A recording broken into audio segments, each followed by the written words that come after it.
Hello everyone, जय हिंद। आप लोगों को आज हम बताने जा रहे हैं बायोलॉजी क्लास 12th का चैप्टर है जनन स्वास्थ्य। चैप्टर क्या है? जनन स्वास्थ्य। उसके बारे में आप लोगों को हम पूरे सरल भाषा में विस्तार से बताएंगे। विस्तार से बताने का अर्थ हो गया कि जनन स्वास्थ्य का अर्थ क्या होता है और जनन स्वास्थ्य का उद्देश्य क्या होता है और परिवार नियोजन क्या होता है और कौन कौन चीज इसमें जनन स्वास्थ्य के तहत कानून पारित किया हुआ है, जो कि लोग जो अपराध कर देते हैं, जैसे कि गर्भ गर्भ को मारना कौन से एक्ट के तहत उसको नियम बनाया गया है। चलिए आप लोगों को विस्तार से सरल भाषा में और विस्तार से बताते हैं। चलिए शुरू करते हैं। जनन स्वास्थ्य चैप्टर के नाम है जनन स्वास्थ्य। और जनन स्वास्थ्य का मतलब होता क्या है? जनन स्वास्थ्य का मतलब होता है शारीरिक मानसिक सामाजिक रूप से स्वस्थ होना। सामाजिक रूप से स्वस्थ होना यानी कहीं भी आप लोग बैठे हैं, मान लीजिए कि जो जनन लोग हैं, जो दो व्यक्ति है, मान लीजिए उसका स्वास्थ्य ही बेहतर नहीं होगा तो समाज का लोग भी उसे बेहतर नहीं मानेगा और बेहतर नहीं कहेगा। जैसे कोई भी चीज एक दूसरा से संबंध जोड़ना रहता है, जैसे एक मेल और फीमेल यानी लड़का लड़की का जब शादी होने लगता है तो या तो लड़की हो या लड़का हो, उन लोगों को जरूरत एक पड़ जाती है कि जांच करवाना इस मायने के लिए ताकि आगे चल के कोई परेशानी ना हो। तो गांव में शादी होने से पहले लड़का हो या लड़की जांच करवाई जाती है दोनों का। ये जांच इसलिए करवाई जाती है कि बीमारी ना होना, यानी कोई भी बीमारी ना हो ताकि आगे परेशानियां झेलना ना पड़े, आगे चल करके परेशानियां झेलना ना पड़े। आगे है, बल्कि सही जानकारी और सुरक्षित जीवन भी जरूरी है। मान लीजिए कि कोई बीमारी रहेगा तो आगे चल करके किसी भी तरह का परेशानी बढ़ेगा तो दोनों का समस्या खड़ा होगा। इसलिए पहले ही इस चीज को जांच करके विस्तार से जान ले और आगे कदम बढ़ाएं। आगे कदम बढ़ाने के लिए यानी शादी विवाह का निर्णय लिया जाए। अगला है जनन स्वास्थ्य। जनन स्वास्थ्य का मतलब कह रहा है कि जनन स्वास्थ्य का उद्देश्य है स्वास्थ्य परिवार। यदि दोनों जनन यानी मेल और फीमेल दोनों का स्वास्थ्य अच्छा है तो अगला पीढ़ी यानी अगला परिवार जो उत्पन्न होने वाला होगा वो भी बेहतर और स्वास्थ्य जन्म लेगा। तो स्वास्थ्य और समाज भी बेहतर बनेगा। समाज भी क्या होगा? बेहतर बनेगा। बेहतर क्या होगा? तो बनेगा। बेहतर क्या होगा? समाज भी बेहतर बनेगा। चलिए आगे समझते हैं। जैसे कम बच्चे और सही देखभाल। यदि स्वास्थ्य परिवार का बेहतर होगा तो अच्छी तरह से देखभाल भी होगा। अच्छी तरह से क्या होगा? देखभाल भी होगा। यदि उसका माँ यदि स्वस्थ नहीं है या पिता स्वस्थ नहीं है तो क्या बच्चा भी स्वस्थ रह पाएगा? बिल्कुल भी नहीं। अब यदि दोनों परिवार बिल्कुल स्वस्थ रहेंगे तो बच्चा भी, देखभाल भी और घर का पूरा फैमिली भी बेहतर रहेगा। तो स्वास्थ्य परिवार और समाज अच्छा और खुशहाल जीवन बनाने का मतलब हो गया कि कम बच्चे रहेंगे तो हर तरह से मान लीजिए उसका पोषण, जो मान लीजिए खाने पीने का है, 2 बच्चा है उसका हर तरह से एजुकेशन से लेकर के हर चीज बेहतर कर सकते हैं 2 बच्चा है तो। यानी कम बच्चे चाहिए और खुशहाल परिवार चाहिए। परिवार नियोजन से माँ और बच्चे दोनों सुरक्षित रहते हैं। तो परिवार यदि नियोजन में है तो कौन कौन खुशहाल और सुरक्षित रहेंगे? माँ और बच्चे दोनों। तो मान लीजिए कि यदि कम बच्चे हैं, कम परिवार है तो उसी में अच्छी तरह से हर चीज मान लीजिए सुरक्षित जीवन भी रहेगा और परिवार नियोजन भी रहेगा और माँ भी बेहतर तरीके से पोषण पालन करेगी। अगला टॉपिक है आरसीएच। आरसीएच आखिर है क्या? आरसीएच आप लोगों को बता दें कि रिप्रोडक्टिव एंड चाइल्ड हेल्थ है। यानी कार्यक्रम भारत सरकार की प्रमुख योजना है जो रिप्रोडक्टिव एंड चाइल्ड हेल्थ है, जो कि ये किसके तहत है? सरकार सरकार जो है से फ्री में क्या हॉस्पिटल देती है या नहीं देती है। अब मान लीजिए कि वहां का गवर्नमेंट के हिसाब से और वहां के प्रमंडल यानी सिटी या नगर के तहत किस तरह से इलाज कराया जा रहा है, वो सिटी के पर डिपेंड करता है, वहां के निजी सरकार के। सरकार तो दे रही है जो भी चीज देना हो, जैसे सरकारी हॉस्पिटल से मिलता है, फ्री में टीकाकरण, फ्री में क्या टीकाकरण नहीं, सहिया के द्वारा बच्चों का टीकाकरण, क्या उसमें पैसा लगता है, बिल्कुल भी नहीं लगता है। अगला है माँ और बच्चे की मृत्यु दर घटाने के लिए, जब माँ यदि बच्चे की जन्म देता है, अच्छा स्वस्थ रहती है, तो माँ का मृत्यु टीकाकरण के अनुसार कम होता है और बच्चे का अति मृत्यु दर कम होता है। तो किसके तहत, सरकार यानी आरसीएच के तहत, किसके तहत, आरसीएच के तहत। आप लोग इसको कमेंट करके बताइएगा इसमें और हमें क्या बताना चाहिए, उसके बारे में आप लोगों को जरूर बताएंगे। लेकिन आगे चलिए समझते हैं, सरकार तो दे रही है हॉस्पिटल भी, फ्री में टीकाकरण भी, और उससे हो रहा है क्या, बच्चे की मृत्यु दर कम और माँ के भी मृत्यु दर में घटाने की शुरुआत किया गया सरकार के द्वारा, टीकाकरण और हॉस्पिटल के द्वारा। चलिए अगला स्टार्ट करते हैं, परिवार नियोजन। क्या है, परिवार नियोजन। अब परिवार नियोजन का मतलब होता है बच्चों की जनसंख्या, समय का नियंत्रण।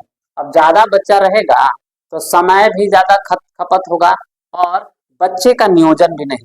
मान लीजिए ज्यादा रहेगा और खाने पीने से लेकर के एजुकेशन और कपड़ा से लेकर हर चीज में कमी होगा यदि ज्यादा बच्चा रहेगा, और कम रहेगा तो परिवार नियोजन भी रहेगा, समतुल्य मात्रा में हर चीज बराबर मात्रा में दिया जाएगा, बराबर मात्रा में एजुकेशन भी बच्चा को मिलेगा और बराबर मात्रा में बेहतर तरीका से कपड़ा भी, खाने पीने की सुविधा भी, ताकि मेंटल हेल्थ बच्चा के भी बेहतर रहे। तो परिवार नियोजन के मतलब होता है जनसंख्या में नियंत्रण और समय नियंत्रण, समय भी नियंत्रण होगा, जनसंख्या भी।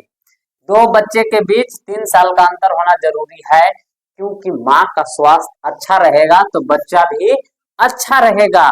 और मान लीजिए 18 महीना में 2 बच्चा, तो कितना गैप दिया भाई, बच्चा माँ के शरीर में जन्म ही लिया, आयरन, कैल्शियम, कार्बोहाइड्रेट हर चीज की कमी होती है ज्यादा मात्रा में, तो आयरन की कमी होती है और आयरन से उसका शरीर फिर भरेगा नहीं और शरीर मजबूत नहीं होगा, तो क्या दूसरा बच्चा स्वास्थ्य जन्म लेगा, वही बीमारी वाला जन्म लेता है। तो कहता है कि फलानवा पर गया, फलानवा बीमार था, बपुआ पर गया है, ये तरी बात बोलता है ना। तो ये तरी बात बोलने से अच्छा है कि आप कम से कम 3 साल के गैप दे दीजिए ना भैया। 3 साल की यदि आप गैप दे दीजिएगा तो माँ का स्वास्थ्य भी बेहतर रहेगा और हर तरह से भरा हुआ यानी बेहतर भी रहेगा।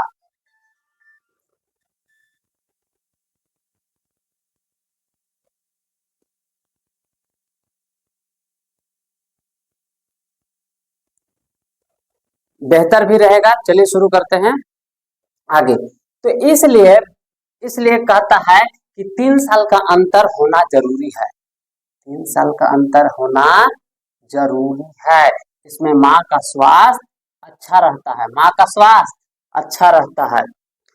तो इसलिए भैया लोग, आप लोगों से हम बताते हैं कि आप लोग जो भी परिवार का प्लान आप लोग कर रहे होंगे, आप यदि इस वीडियो को देख रहे हैं तो इसलिए एक बच्चा होने के बाद 3 साल का गैप जरूर लें, ताकि दूसरा बच्चा भी जन्म ले तो स्वस्थ जन्म ले, स्वस्थ दम, बिल्कुल स्वस्थ, कोई बीमारी ना हो, ना माँ के ना बच्चा के।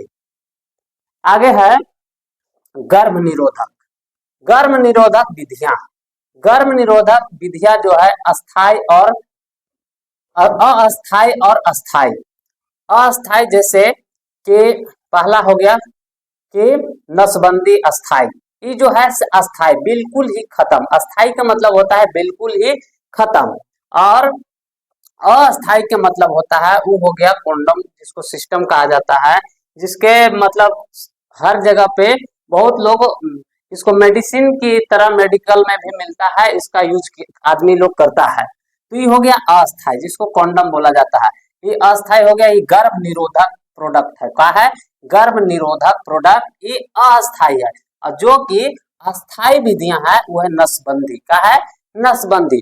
इसके अनुसार व्यक्ति की जरूरत के अनुसार विधि चुनी जाती है कि आप यदि प्रेफर कर सकते हैं या तो फर्स्ट नंबर में या सेकंड नंबर को, आपको जो बेहतर लगता है। अगला है जो कि कॉन्डम यौन रोगों से भी सुरक्षित देता है। क्या करता है? सुरक्षा देता है, ताकि कोई बीमारी या कोई संक्रमण आपको ना हो, किसी को भी ना हो। अगला है HIV।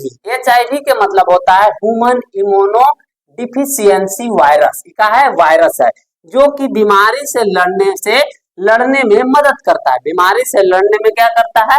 मदद करता है। इसी के तहत ज्यादा हो जाने के बाद यही एड्स हो जाता है। क्या हो जाता है? एड्स हो जाता है। एड्स हो जाता है। चलिए आगे बताते हैं आप लोगों को। तो इसलिए सस्ता उपाय क्या है और सुरक्षित भी है, तो कौन सा है? पहला है कॉन्डम, और जो कि अस्थाई हो जाएगा वो है नसबंदी। चलिए IUD। IUD क्या है? तो इंट्राउट्रीन डिवाइस जो है से प्लास्टिक का उपकरण का बना होता है। किससे बना होता है? प्लास्टिक से, जो कि गर्भाशय में लगाया जाता है।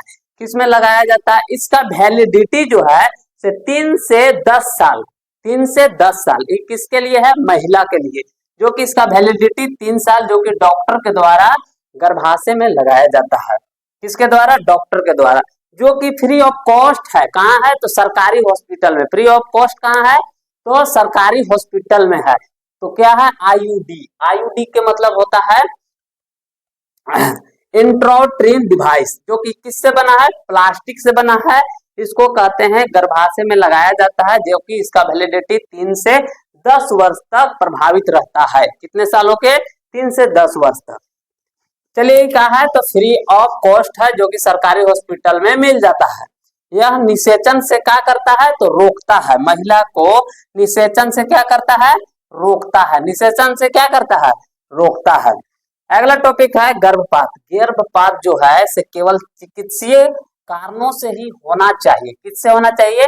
चिकित्सा से ही, यानी डॉक्टर से आप लोग कंसल्ट कीजिए या डॉक्टर से मिलिए तो ही इसका निर्णय लीजिए गर्भपात कराने का। ये नहीं कि अपन मन से कुछ भी दिमाग लगाने लगे जो कि आगे चल के समस्या हो जाए, जो कि कानून के अनुसार ही अवैध है। गर्भपात कानून के अनुसार क्या है? अवैध है भाई। क्या है? अवैध है। आप लोग इस चीज को जानिए कि गर्भपात जो है से कानून के अनुसार अवैध है। क्या है? अवैध है, जो कि माँ की जान खतरा हो सकता है। यदि आप बिना डॉक्टर से मिले जुले यानी बात किए यदि आप इसको करते हैं गर्भपात, तो ये क्या है? खतरा, और कानून के अनुसार अवैध है। कानून के अनुसार क्या है? अवैध है। तो आप लोग इसको समझ गए होंगे। अगला टॉपिक है किशोरावस्था। किशोरावस्था जो कि बच्चों को पढ़ना बिल्कुल जरूरी है।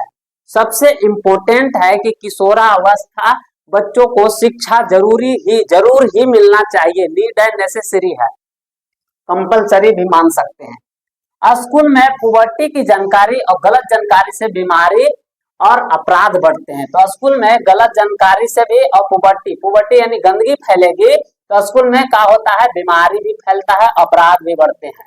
आप लोग समझ सकते हैं कि किशोरावस्था सही यौन शिक्षा बिल्कुल जरूरी है।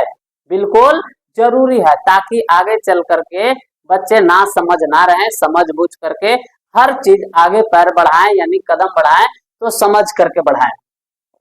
अगला है STD। STD जो है यौन संपर्क से फैलने वाले रोग। STD जो है जो कि यौन से का है तो संपर्क से फैलने वाला रोग है। संपर्क से क्या है? रोग है, जिसको उस रोग को कहते हैं गोनोरिया और सिफिलिस। यौन संपर्क से फैलने वाले रोग कौन कौन से हैं? तो गोनोरिया और सिफिलिस। असुरक्षित यौन संबंध मुख्य कारण है। मुख्य कारण है, तो मुख्य कारण कौन सा है? असुरक्षित यौन संबंध। असुरक्षित यौन संबंध, जिसको अगला है कि एड्स का इलाज नहीं है। एड्स का इलाज नहीं है, लेकिन बचाव संभव है। एड्स का इलाज तो है नहीं, लेकिन बचाव है। बचाव है, कैसे है? तो एक ही सुई का 2 बार प्रयोग करना। मान लीजिए कि डॉक्टर लोग कोई भी आपको बीमारी हुआ है तो जो आपको इंजेक्शन देने आता है वह से अगला व्यक्ति को जो इंजेक्शन मान लीजिए कि दे के आया है, उसी सुई से दोबारा आपको इंजेक्शन चढ़ा दिया और उसी के कारण से क्या हो जाता है, बीमारी हो जाता है, यानी बीमारी पकड़ लेता है एड्स, जो कि उस बीमारी का कोई इलाज नहीं है, सिर्फ बचाव है, सिर्फ का है बचाव है। इसलिए इसका एक ही इलाज है, तो जागरूकता ही सबसे बड़ा इलाज है। आप लोग इंजेक्शन किसी से कोई डॉक्टर या फिर गांव में जो देने आता है, छोटा मोटा जो डॉक्टर लोग झोला लेके आता है, चाहे जो भी आप लोग बोल सकते हैं, वो लोग जो देने आता है उसको पहले ही जागरूक और सतर्क कर दें, ताकि आपको ऐसी गलती और ऐसा मिस्टेक होने से मिस्टेक ना हो आप लोगों के बीच। तो जागरूकता सबसे बड़ी इलाज है। आप लोग जागरूकता हो करके इंजेक्शन चढ़वाएं किसी भी तरह और किसी भी हर हाल में। अगला है मातृत्व का देखभाल। मातृत्व का देखभाल यानी एंटीनेटल केयर बहुत जरूरी है। एंटीनेटल केयर बहुत जरूरी है, यानी गर्भ अवस्था में आयरन, गर्भ अवस्था में आयरन जरूरी है, क्योंकि जो ब्लड है से बच्चा को भी चाहिए और माँ को भी चाहिए। इसी वजह से गर्भ अवस्था में महिला लोगों को ब्लड की कमी हो जाती है, तो इसलिए उन लोगों की क्या की जरूरत है, तो आयरन टैबलेट की, किसकी, आयरन टैबलेट की, आयरन टैबलेट की बिल्कुल जरूरी है। आयरन टैबलेट यदि नहीं दिया जाए तो उसके कारण से आयरन टैबलेट कारण से गर्भावस्था में कमी हो जाती है। तो कमी किस चीज की, ब्लड की, किसकी, ब्लड की कमी होती है। इससे माँ और बच्चे दोनों सुरक्षित, अगर टैबलेट यदि आप प्रॉपर मात्रा में सही से खिला रहे हैं तो माँ और बच्चे दोनों सुरक्षित रहेंगे। यदि टैबलेट आप नहीं दे रहे हैं आयरन की तो सुरक्षित नहीं रहेंगे, सुरक्षित नहीं रहेंगे। तो इसलिए गर्भावस्था में महिलाओं को क्या खिलाना चाहिए, आयरन टैबलेट। ऐसे तो बहुत सारे फल भी आ गए हैं और बहुत तरह की चीजें खिलाते हैं। एक कीवी फल होता है जो कि गर्भावस्था में खिलाया जाता है, वो भी बहुत अच्छी मात्रा में काम करता है, बहुत अच्छी मात्रा में काम करता है। और ब्लड का मात्रा जितना 9 पॉइंट हो गया, मान लीजिए कि 10-11 रहता है महिला लोगों के अंदर, तो गर्भावस्था में मतलब ठीक ही रहता है। अगर 9 से नीचे गिर रहा है तो सही नहीं है, इसलिए 11-12 बिल्कुल ही रहना चाहिए। आप कीवी फल खिलाइए या आयरन टैबलेट, ज्यादा मात्रा होगा, फायदा करेगा स्वास्थ्य के लिए। कीवी फल हो गया, चाहे अन्य स्रोत आप लोग दिमाग जान सकते हैं, चाहे डॉक्टर से एडवाइस ले सकते हैं, सलाह ले सकते हैं कि क्या खिलाना चाहिए।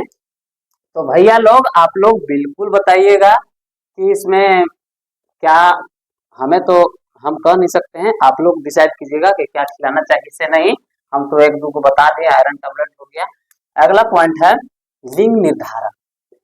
लिंग निर्धारण जो है कानून अपराध है, कि बिना लिंग निर्धारण कानून अपराध है, मतलब अल्ट्रासाउंड करा के पहले ही भैया लोग या बहन लोग या फिर कोई भी लोग करता क्या है कि अल्ट्रासाउंड से लड़का या लड़की जानने की कोशिश करता है, और लड़का या लड़की जान करके और उसको पहले ही क्या करवा देता है, गर्भपात करवा देता है। तो जब आप गर्भपात करवाते हैं तो एक कानून बनाया गया है हमारा संविधान में, पीसीपीएनडीटी एक्ट, पीसीपीएनडीटी एक्ट के तहत सजा होती है यदि आप ऐसा करते हैं। और ऐसा यदि सरकार या फिर हमारा कानून को पता चल जाता है तो इसके तहत आपको सजा हो जाएगी। क्या हो जाएगी, सजा हो जाएगी। तो इसलिए आप लोगों को नम्र निवेदन है कि आप लड़का और लड़की में भेदभाव ना करें, और भेदभाव करके आप लोग गर्भपात ना करवाएं और नहीं करें, और किसी को और को भी समझाएं कि ऐसा ना करें। आप कम बच्चे यानी दो से अलावा तीसरा ना जाइए, या बेटा हो या बेटी हो, 2 ही बेटी क्यों ना हो, उसी पर आप निर्भर हो जाइए। अब अपने मन से सोचिएगा, दिल से तो कोई दिक्कत वाली बात नहीं है। वही आपको जीवन यापन हर चीज कर सकता है, हर चीज बेटा ही नहीं करता है, बेटी भी करती है। तो आप भेदभाव में ना फंसे, ना झांसा में रहें। आप चलिए आगे आपको समझाते हैं कि जनसंख्या विस्फोट विकास में बाधा, कम नौकरी ज्यादा लोग, यानी अभी आप लोग देख रहे हैं कि नौकरी कम है, ज्यादा लोग हैं। नौकरी का है कम है, नौकरी का है कम है और ज्यादा लोग हैं। तो संसाधनों पर दबाव बढ़ता है। संसाधन पर क्या होता है? दबाव बढ़ता है। तो इसलिए संसाधनों पर दबाव ना बढ़ाएं आप लोग। और जनन स्वास्थ्य सामाजिक जिम्मेदारी है आप लोगों को, इसलिए बेटी और बेटा में भेदभाव ना करें। स्वस्थ सोच ही स्वस्थ समाज बनाता है, यानी आप बेहतर तरीके से स्वस्थ शरीर से सोचे और स्वस्थ समाज बनाए। आप लोगों से हमें मतलब हम आपसे निवेदन करते हैं कि स्वास्थ्य सोच से ही स्वास्थ्य का बनता है, समाज बनता है। इसलिए आप लोग भी कमेंट करके बताएं कि ऐसा आप लोग सोच रखते हैं या नहीं रखते हैं।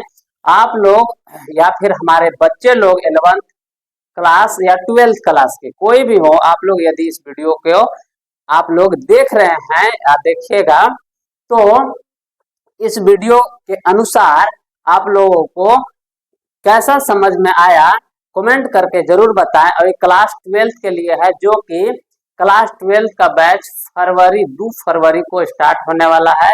आप लोग ऑफलाइन में भी जुड़ सकते हैं और ऑनलाइन में तो है ही है, इसलिए आप लोग ऑफलाइन में चूरा दोहार बाजार पर ऑफलाइन में आ सकते हैं क्लास 12th के लिए। और 11th के भी मार्च में स्टार्ट हो जाएगा, उसको अगले वीडियो में आप लोग को डिटेल में बताएंगे। ऐसे तो एक और वीडियो बनाया ही हुआ है, आप लोग देख लीजिएगा। अब आप लोग कमेंट करके ही बताएं कि आप लोगों को ये चैप्टर कैसा लगा समझने में, उसको कमेंट करके जरूर बताएं। आज का क्लास यही तक। जय हिंद।